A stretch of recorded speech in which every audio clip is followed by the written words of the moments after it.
kind of the first half, and Cheyenne's going to pick up the second half of the presentation. So without further ado, I'm going to get started.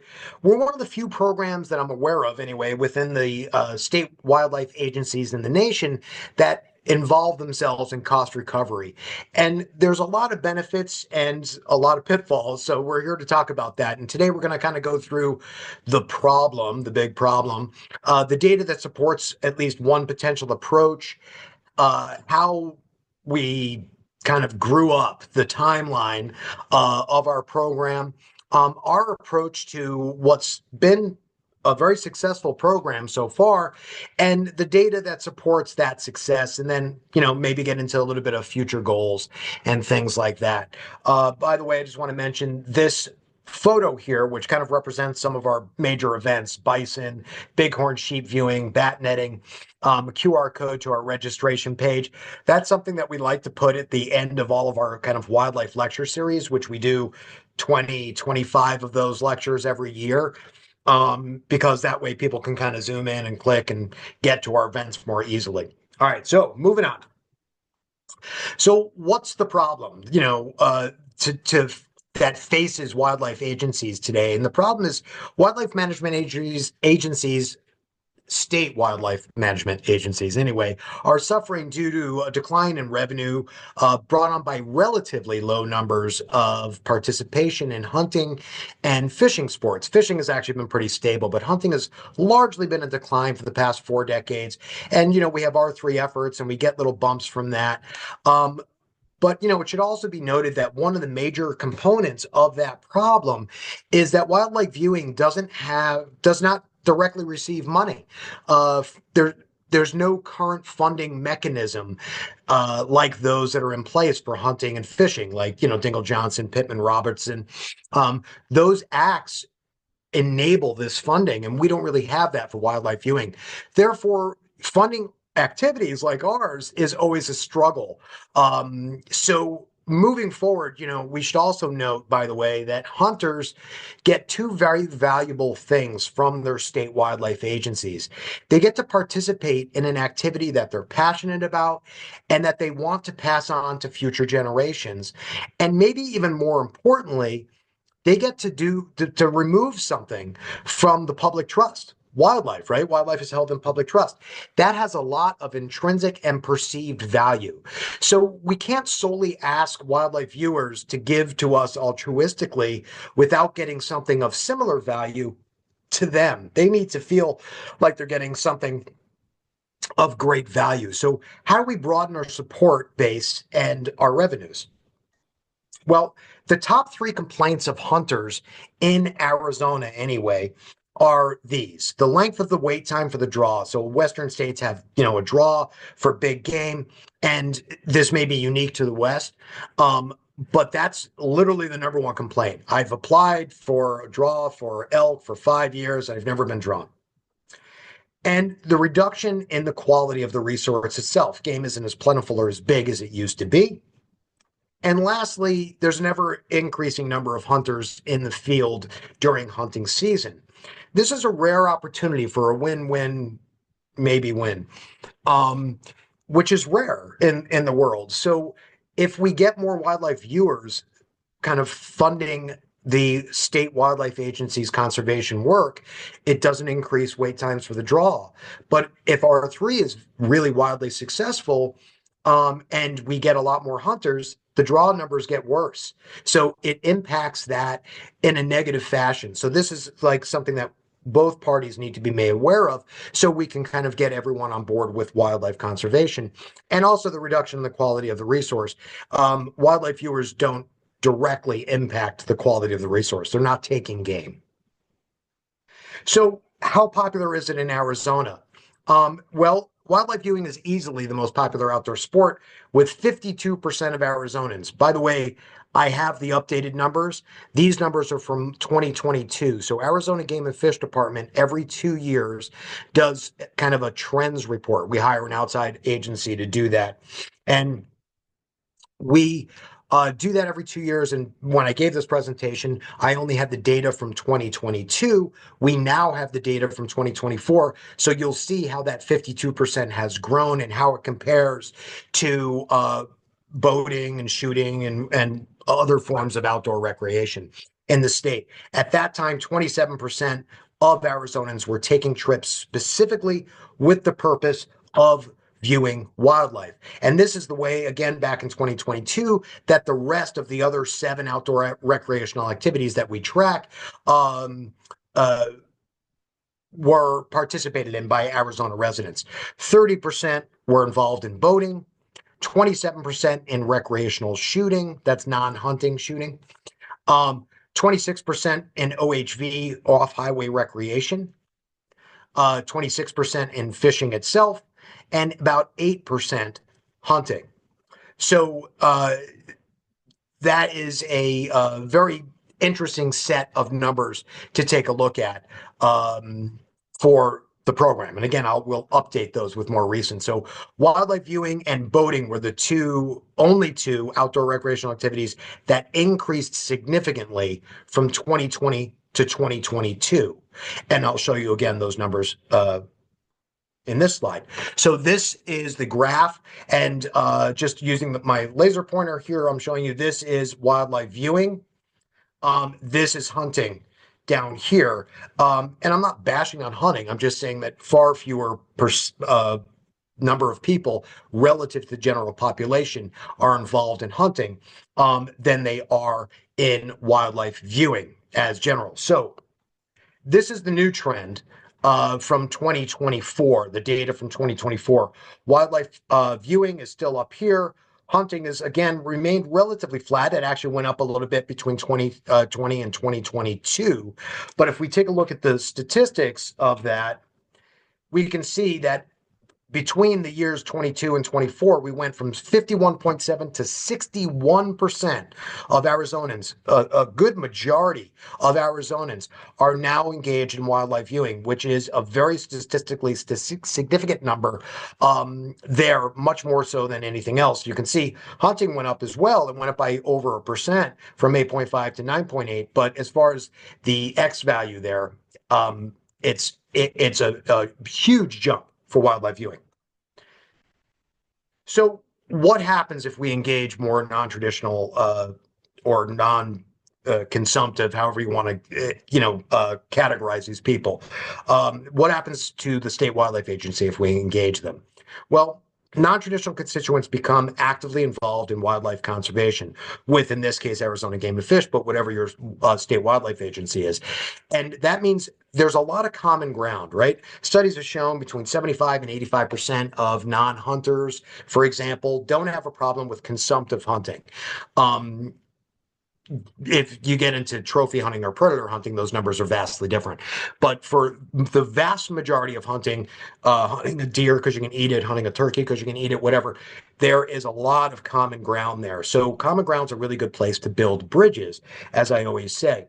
Well, it also means added revenue for the department, right? New source of revenue with 61% of the Arizona constituents engaging in that activity. It increases the ability to expand wildlife viewing opportunities because it would mean more money going to that. And we'll talk about funding in a little bit. But traditional constituents benefit again because no wait time, increased wait time for the draw, and no added pressure on the resource. Traditional constituents benefit, like I just said, because of that lack of increase and no additional pressure, or at least limited additional pressure, I should say, as long as the wildlife viewing is done properly. And that's a whole other can of worms. So wildlife viewing program timeline, our program, how it started. It was started by my predecessor in this job, Randy Babb. Phenomenal guy and best naturalist I've ever known. And the first coordinator actually was Joe Yarkin. He started really the program, which was then called the Watchable Wildlife Program, established in 2006 with Joe Yarkin as the coordinator. And then in 2011, there was the Wildlife Recreation Branch, IEWR. It's now IER3. That branch was established, and in 14 they hired a second position, the program manager for that position. That was Randy Babb. So 14 and 15, that fiscal year that spans there of 14 and 15, was the first year that it was fully staffed with two full-time employees. And at present, there are still two full-time employees, Cheyenne and myself, and one summer intern. We average about 52 public-facing programs a year. That number varies between like 45 and 55. So this is the most complex slide that we have here, but I'm just going to get into a little bit about expanding it. So internal factors that were part of and potentially confounding factors with implementing a wildlife for fee program. One of those things was up here was the stipend that we came up with. So how do we expand our reach beyond two people without getting more FTEs, right? Because FTEs are expensive and a lot of organizations like us have, head counts. So how do you get around that? Well, one of them was to create a stipend. So if an employee in their off time, not during their work time, volunteered to run an event, we could pay them. Up to $300 was what it was ultimately decided. It was approved. It went through, I have here the IERD assistant director, the branch chief, and the HR. It went through and it was approved by the Arizona Department of Office Administration and by the director to be able to do that. Lengthy process, and this was a little before my time. And there's also compensation strategies. It had to be approved because for most of Game and Fish, you can't engage in what you get paid to do outside of your job. So that was creating a conflict, so that had to be overcome. And funding source for that logistics was also added for this. And the idea is that we would take the money from the events that we charge this nominal fee, which we'll talk about for our events. We take that money, pool it, and then be able to pay these folks to be able to expand, these experts in the department, to expand our programming. And the problem with that really is, and it's the same with external, which I'll talk about in a second. The problem is that the more events we do and the more people that we hire through that stipend program, whether it's internal or external, the less our cost recovery dollars are, because it's coming directly out of our cost recovery, as opposed to an FTE where it might have a different funding source. We can still do, by the way, that this program is dead in the water. Just note, this started before my time.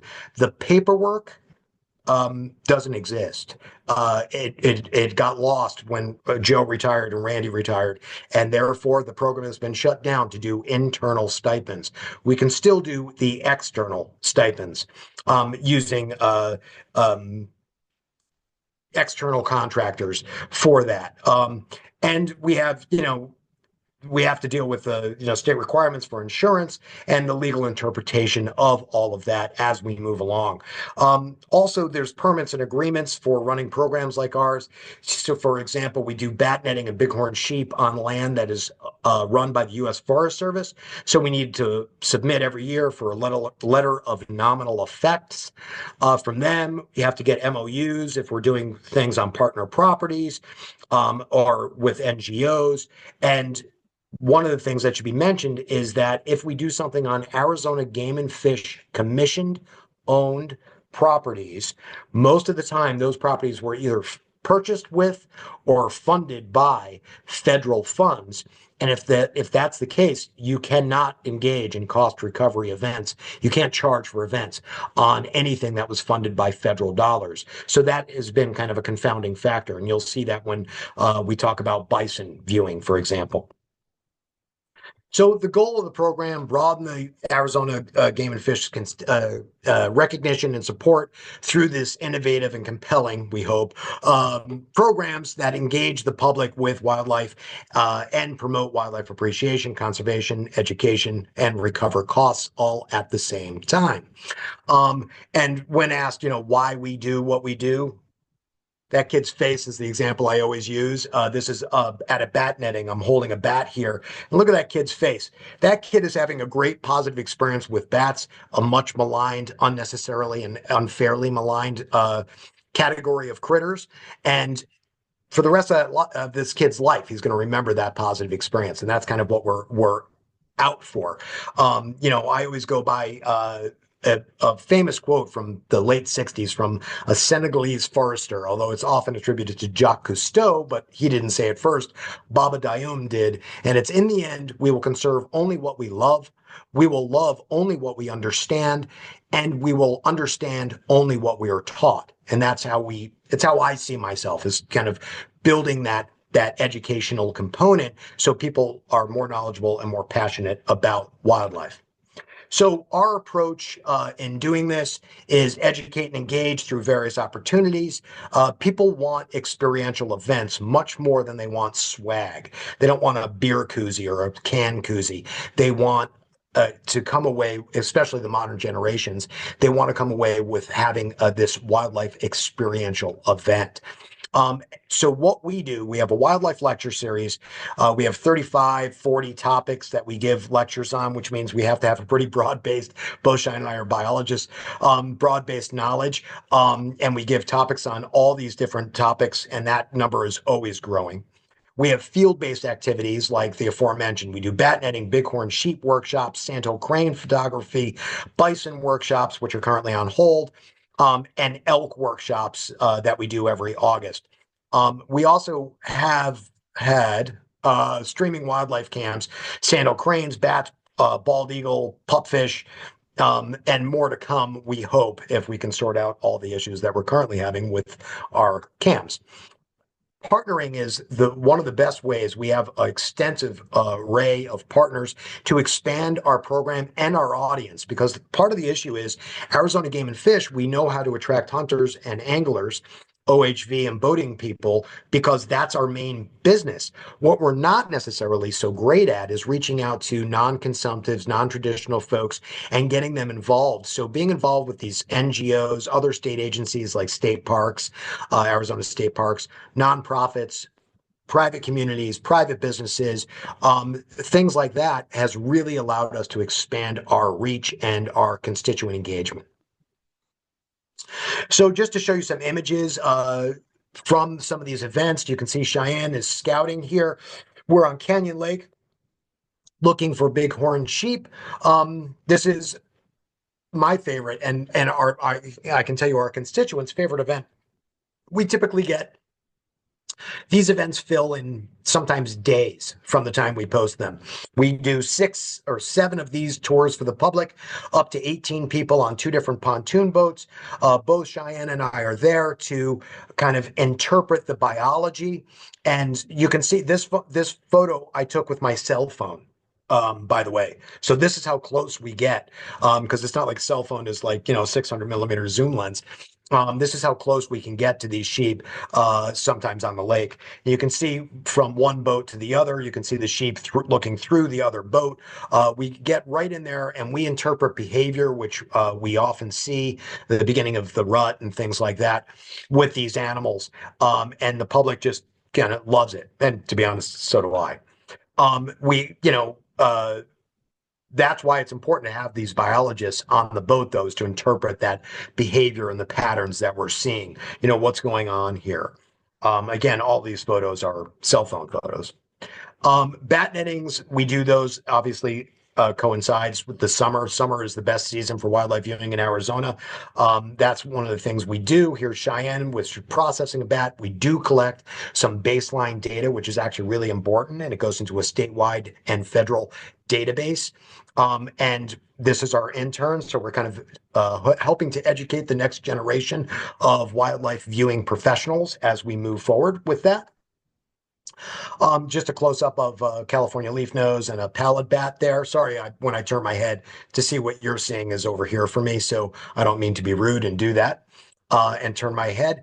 But this is, we can't let folks touch bats, but this is how close they can get to the bats, and they can take pictures, and they really love it. These events are already sold out for the year, and they don't start until beginning of May.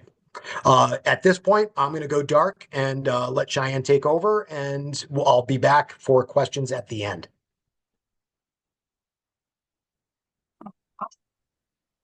So if you see me looking over, I just am seeing what Jeff's in control of the presentation. So I'm working on two screens here, but I promise I'm not trying to be rude.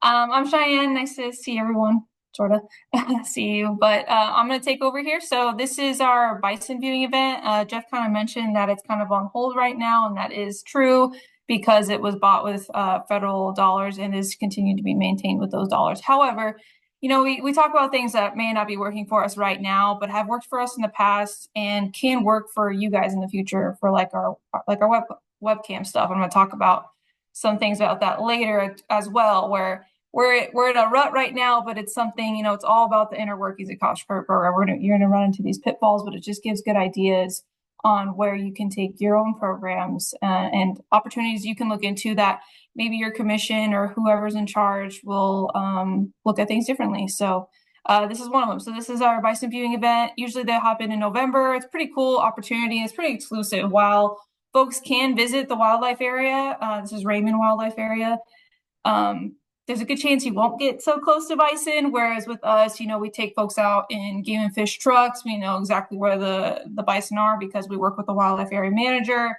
and that sort of thing. So it's a pretty cool experience that people still email us to this day.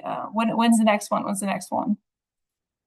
And then the next event we have, Jeff, if you can put, thank you, is our Sandhill Crane Tours. So we have over 20,000 Sandhill cranes that visit the Whitewater Draw down in southeastern Arizona every year. Again, that's a commission-owned property, so we haven't been able to go back there in a couple years, but we're hoping in the future that we can maybe we make this a free event, whatever the case may be. But folks love it. And what we do is we have our award-winning photographer, Jordan Draco, who's just amazing. He'll come out with us. He'll help folks take pictures or give advice, tips, those kinds of things to get pictures like you see here that are just really awesome. And the next photo you'll see too, it just shows go ahead, Jeff. It just shows just comments that we get in our post surveys about how folks really just love these events. I took 15,000 photos. I'm looking forward to the next one. I want to participate in more. Have more of these, please. All those kinds of things. So just showing how much folks want to be involved. We just got to learn how to engage them. Next one's kind of a goofy one, but it's really fun. It was brought on to see how we can collaborate with other programs within our branch. For instance, our boating education team, we came up with this is kayaking and birding while kayaking seems kind of funky. It does work and folks really enjoy it. And it's a plus when, like we had, last weekend? No, 2 weekends ago, we had this event again. Folks really enjoyed it, but there were eagles nesting in the far side of the lake that we usually go to and have lots of birds, a lot of passerines that we'll see. And unfortunately, it was closed off, so we couldn't go back there. And so we didn't see a whole lot of diversity. We saw a bunch of waterfowl, which was great. But folks still really enjoyed it because you know why? They're on the water. It's a beautiful day. They're kayaking. So it offers a little bit more diversity, whether it's getting you introducing you to kayaking or if it's introducing you to birding or both, whatever the case may be. Folks enjoy it. And again, this is just a quote that I enjoyed reading. Great event with interesting information on birds in a very scenic location. I appreciated having variety of game and fish team members being the boating and birding folks participating. So this is an example here. That's Josh in the center there who's giving a boating safety debrief on, how to kayak, how to get in and out of a kayak, what happens if you dunk into the water and those kinds of things. And of course, everyone has a life vest on. We provide those as well. Our boating education team does. And then we also made laminated birding guides of most common birds you'll see out there. We'll give those to folks that they can clip onto their life vest. So if there's a lull in time, they can flip through it. Or if we're on a bird and they want to try to identify it themselves, they can use that. Of course, I'm there and Jeff is there and a couple of folks that can help obviously identify birds, but this is just an example of that. And folks love it. It sells out super quick every year. Elk Workshop is another really popular event that we do every year in August. And this is in Region 2, so this is in the Flagstaff area. These pictures are actually on Mormon Lake, which is where half of the event takes place. It starts off with a presentation on elk at our Game and Fish regional office, which is just down the road from the Mormon Lake. And we give a roughly an hour long presentation, and then folks drive out in their own vehicles to meet some of our other members who we collaboratively work with in Region 2, where they'll have spotting scopes, binoculars, those kinds of things set up for those folks to go out and view and see the elk themselves. And then they can leave or stay however long they want. And they're about 60 people per session. We give 2 sessions, so 60 people per section, and they're about $20 per person. So that's a really popular event, and it does bring in a lot of cost recovery dollars. And it's a collaborative event if you're looking to work with other people in your agency. And then we have our wonderful virtual lecture series that Jeff's already mentioned, but we cover a very broad array of topics, mostly critter-based, but also habitat and activity-based as well, like habitat fragmentation and wildlife photography, stuff like that. But they are also huge and very popular, and people will we'll see names on there from folks that have been coming the last 3 years, and it might be black bear again, like they've seen black bear 3 times. And they just still enjoy it, and they say they learn something new every time. So that's pretty cool. And this next one I just wanted to throw on there because you might be thinking, wildlife viewing, you're trying to get folks outside and trying to get them interested in wildlife. Well, virtual is kind of a weird way to do that, right? Well, we do see really good satisfaction in this event, and it's a good way to just introduce folks to it. Like maybe they're like, I don't know if it's my thing. I do kind of like wildlife. Let me just attend one of these. I can do it from home. They don't have to attend that day. I do send a recording out so they can watch it at their leisure. Maybe they're super busy, all that kinds of stuff. So this is a way for them to stay connected to their natural world, even if they can't get outdoors at that very minute. And hopefully it does make them want to get outdoors more too. So we do see great satisfaction there as well. And this slide is just kind of showing our fee structure. As you can see, they kind of range anywhere from free, first of all, we'll obviously do free events, but from $10 to $150 per person on our different events. The 151 was the bison calving photography tour. So that's also when we had Georgia and Draco come out and got that exclusive look at bison and those kinds of things. But we'll also, like I said, free events where we'll work with partners like our county parks, and we'll go out to what we call Bats and Buzzards. It's out in Wickenburg. We'll give a short tour under the bridge in Wickenburg about bats. We'll talk about them, all those kinds of things. But more importantly, how do we come up with these numbers? Because you might be like, you just came up with these randomly. How did you come up with these? And so what we did was, as a state wildlife agency, you really do have to be intentionally underpricing your events. It seems like, not too much, but compared to private businesses, it's a way that we look at it. So what we did is we did extensive research in regards to what other wildlife photography tours or events are doing, any private outfits, what they're doing and what they're charging. And then we basically take that and kind of just manipulate it a little bit so it's a little less than that. And, we just throw in the fact that, hey, we are wildlife biologists. Maybe the folks that are taking people out to photograph wildlife aren't technically wildlife biologists, but they do photograph wildlife, and they probably know a bit, but that adds that next level and in regards to how much we're charging. So that's where we came up with that. I encourage you to look up locally what's going on in your states and what folks are charging, and you can use that information to then come up with your number. And again, we do post-event surveys. So, and we ask, and I'll go over that actually in this next one, but actually you can just go to the next slide, Jeff, since I'll be talking about it.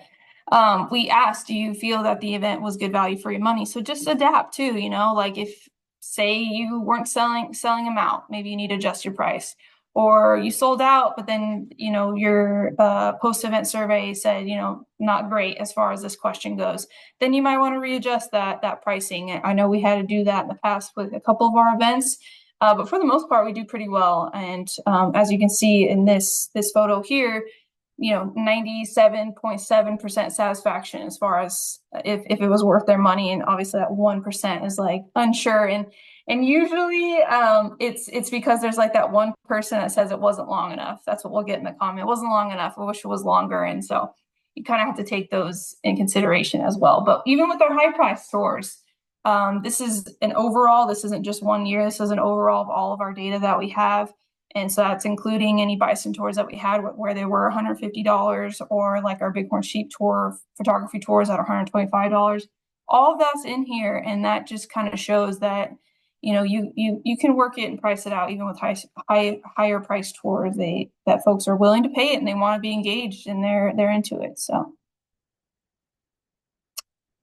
just some background about number of programs we do per year. Reminder, there's only 2 of us in the state of Arizona that do this. So 2 full-time employees. We have just recently, in the past couple years, been able to have summer interns, which have been really helpful because a lot of our programs do happen in the summer. So potentially that has a lot to do with what you see here on the graph, that ever increasing trend that we're seeing about how many more programs we can do per year. We did over 48 last year, and we're on track to do about the same, if not more, again this year. But we're kind of at max capacity at this point. I don't recommend doing much more than this. It is a lot. It is tiring, but something to look into. And then participation per year. So this is just showing how many participants we've had in our different programs per year. And again, just focusing on that trend line, it really just goes up. Individual years can vary, but this program has made a steady and consistent forward progress in all areas that we measure in our metrics, including this one here, number of constituents that we can directly engage. So who's signing up.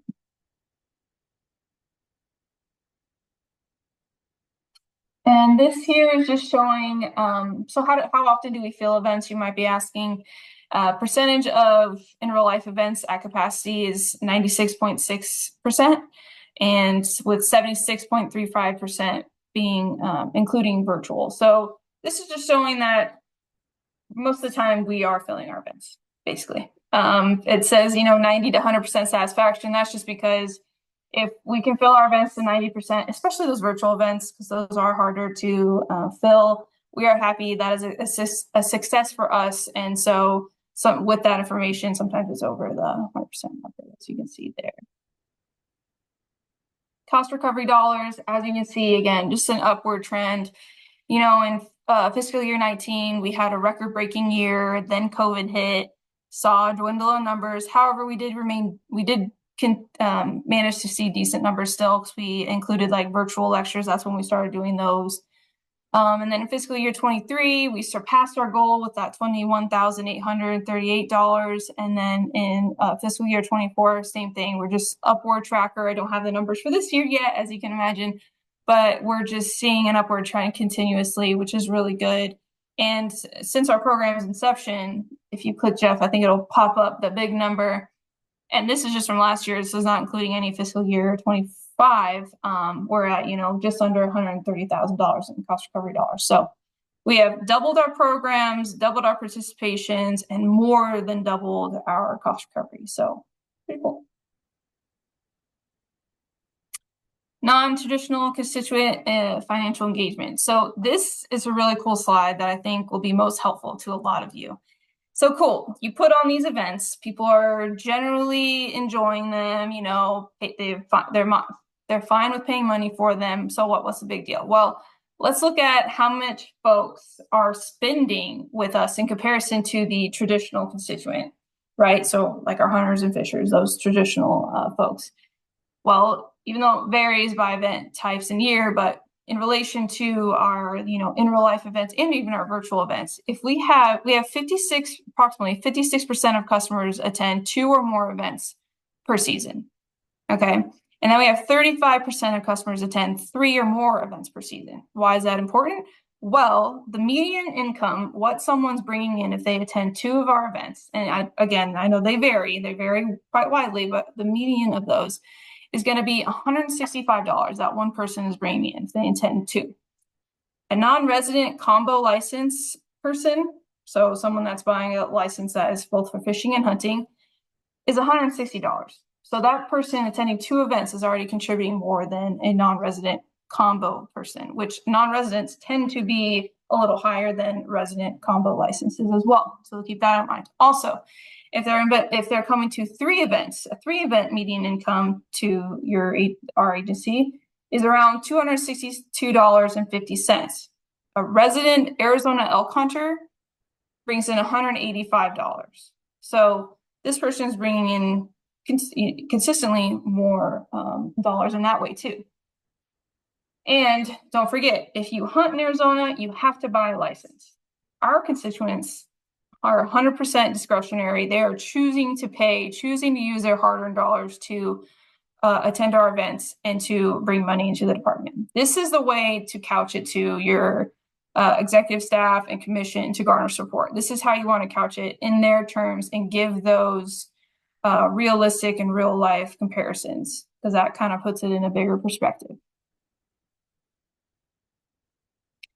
Total constituent engagement. This is just really cool numbers, and they're honestly very conservative, especially at this point. This was last year, but 3 million in streaming wildlife cams, 1.5 million people we've engaged via our wildlife viewing web pages and our articles that we put out and our in-person events, virtual events, and then 4.5 million total.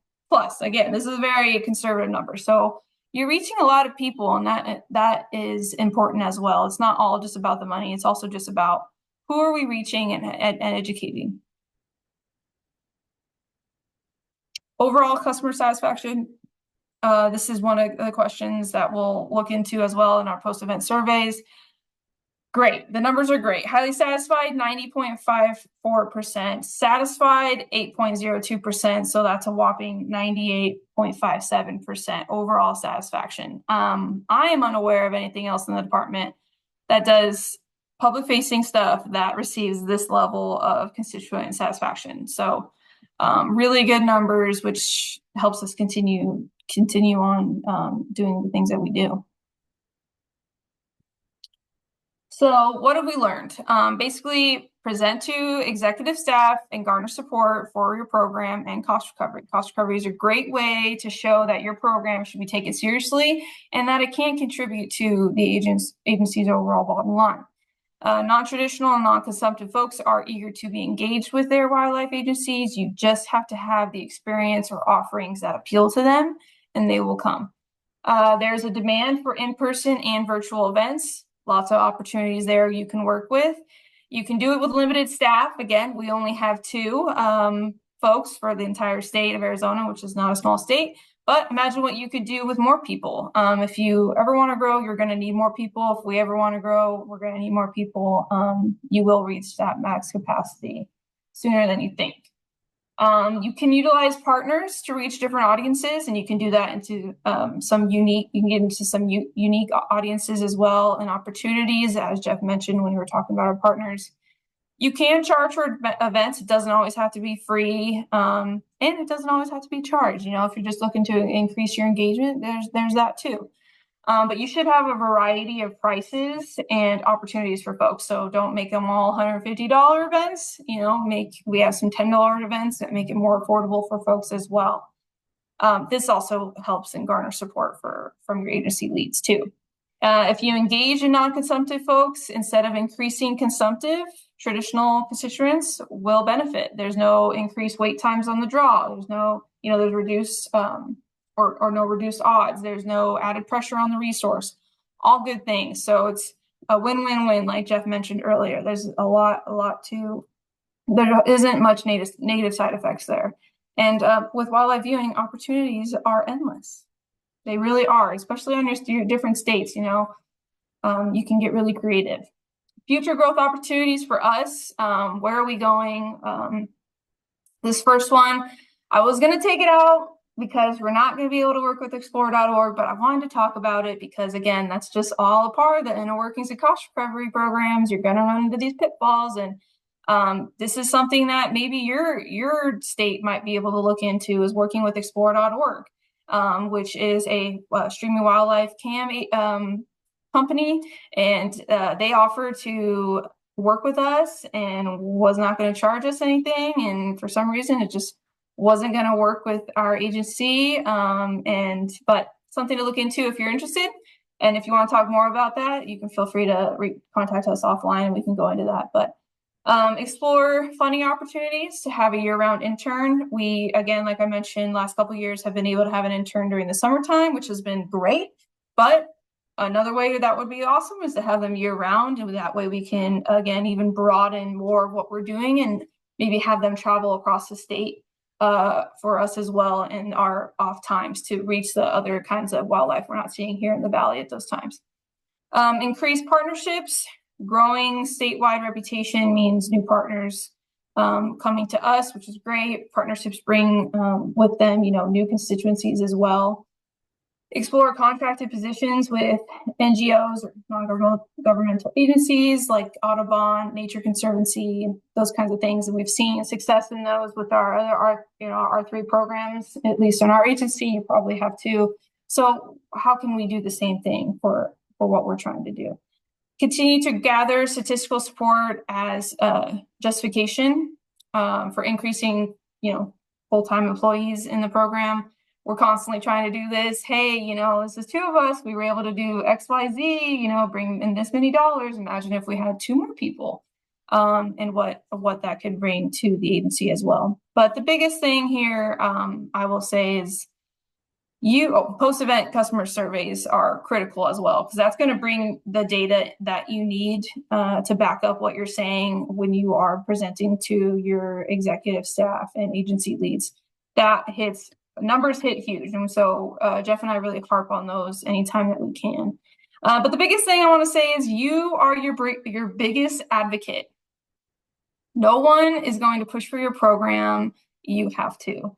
And it's a sad, unfortunate reality, but that's the best I can say is always, anytime our director's walking by, hey, then we talk to them, we give them our latest numbers or whatever, we try to squeeze it in whenever we can. You are your biggest advocate. So I encourage you to just stay positive and keep pushing through.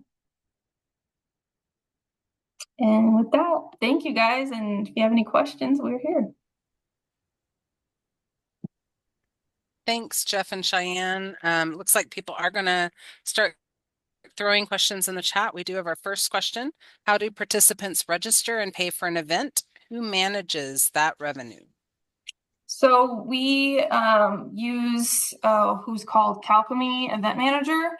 That wouldn't be our number one choice of a company to use, but they do handle all of our registration for us.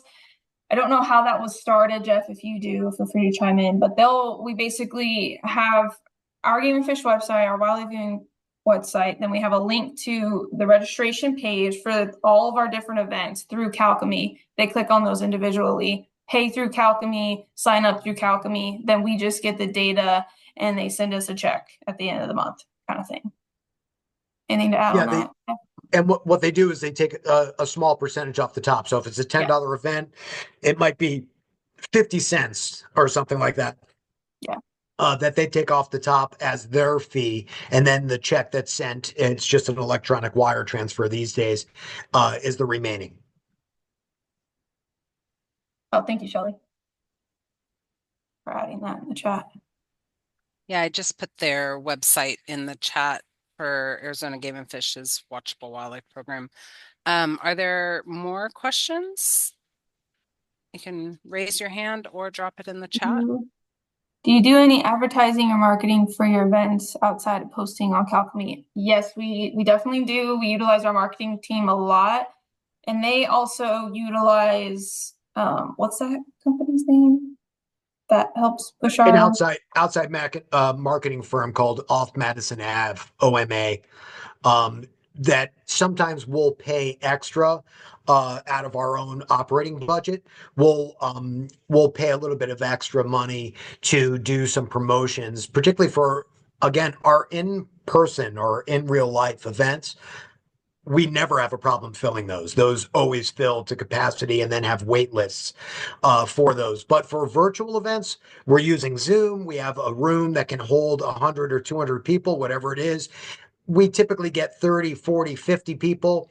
But for 2 hours worth of work total, for the presentation. Once the presentation is made, you know, that's $300, $400, $500 that the program takes in during that period of time at $10 a pop. And again, like Cheyenne said, we have people coming back again and again. So we use them largely to promote our virtual wildlife lecture series, and we have noticed the numbers increase dramatically when we do that.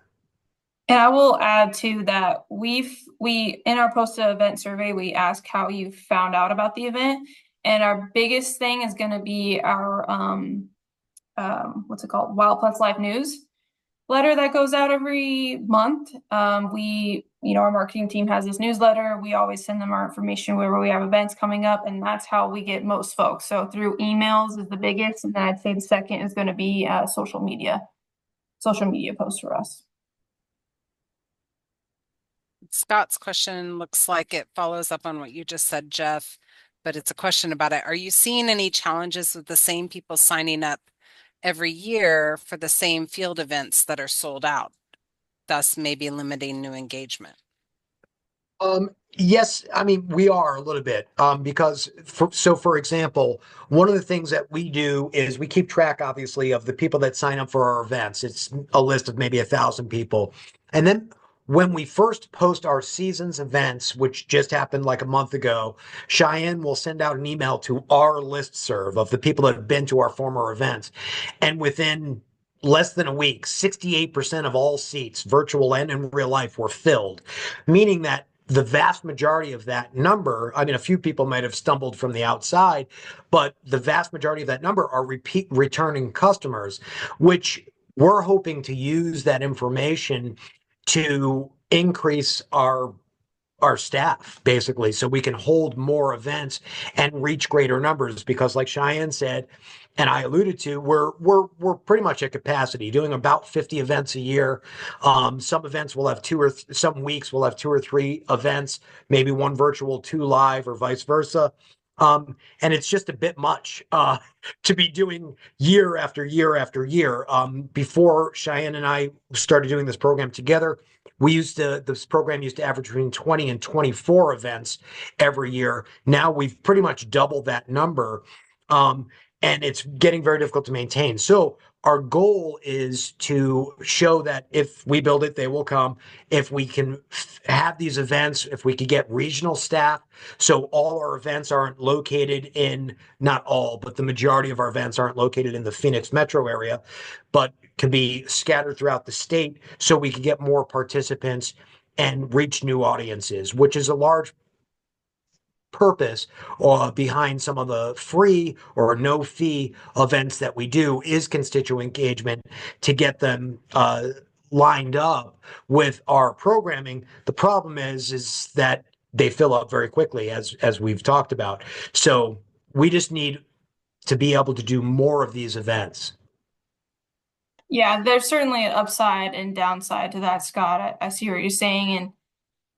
And for us, we're just trying to focus on the positive part of that, and how it shows like we have people that want to keep coming with, this is a popular thing, steady income. People buy licenses every year, right? People buy hunting, fishing licenses people come to our events every year. So it kind of shows that steady part. But you're right, it can limit new engagement. However, we are constantly getting approached by other partners where we'll work with them and get a lot of new constituent engagement in that way.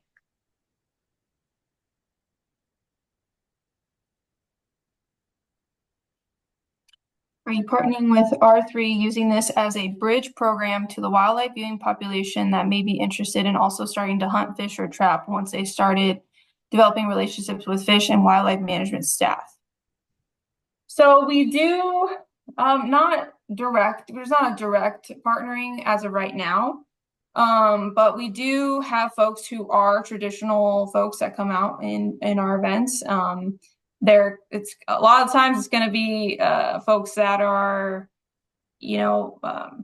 retiring, may not be able to get out and hunt all the time. Now they're transitioning to more into the non-traditional constituent sort of thing that we'll see. But we haven't had any bridge programs yet. But that's definitely something to work on. I think a part of it, and correct me if I'm wrong, Jeff, we just don't want to get lost behind the R3 part of it, I think. I don't know. I would agree, and there's a certain number of constituents that I don't know the percentage because we've never actually done an analysis on this, but some percentage of the non-traditional constituents don't really want to have anything to do with hunting. So we're looking to make an outlet for those people. That 61% that we talked about of wildlife viewers in the state, that includes obviously hunters, because hunters by nature are wildlife viewers, and non-hunters. But we know that 91% of the state doesn't hunt, and 61% of the state is involved in wildlife viewing. So we're looking to build bridges, but we're also not looking to turn off our audiences that may not want to be involved directly with hunting. That's one of the big questions we get is for like our wildlife conservation membership that we have, which is largely altruistic giving at the moment. We're looking to expand upon that. But one of the questions we get is, I want this money to go to wildlife conservation. I want it to go to surveys and the biologists on the other side of the building that are doing that work, as opposed to being involved in kind of the general fund and consumptive pools of money. So we want to make sure that we provide both of those things: the building the bridges between the consumptive and non-consumptive, and the providing what, for lack of a better term, clean opportunities for wildlife viewers that are not interested in being involved with consumption.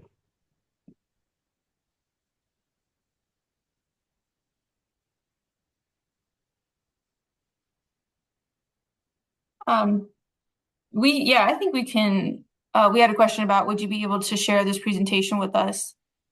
We could probably create a PDF, Jeff. Is that good with you? Yeah, absolutely. I suppose. Yeah. And we are recording this, so I will be sharing a link to the whole recording of the presentation within the next 24 to 48 hours, and it will be on our YouTube channel, on the AFWA YouTube channel. The Wildlife Viewing and Nature Tourism Working Group has its own page with all of our past webinars. You can also see a whole webinar about how they do wildlife viewing cams, because Jeff did a webinar on that a few years ago.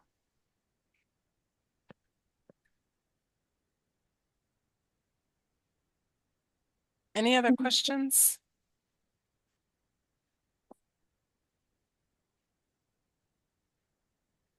Thank you, Scott. Appreciate your kind words. Thank you, Jessica.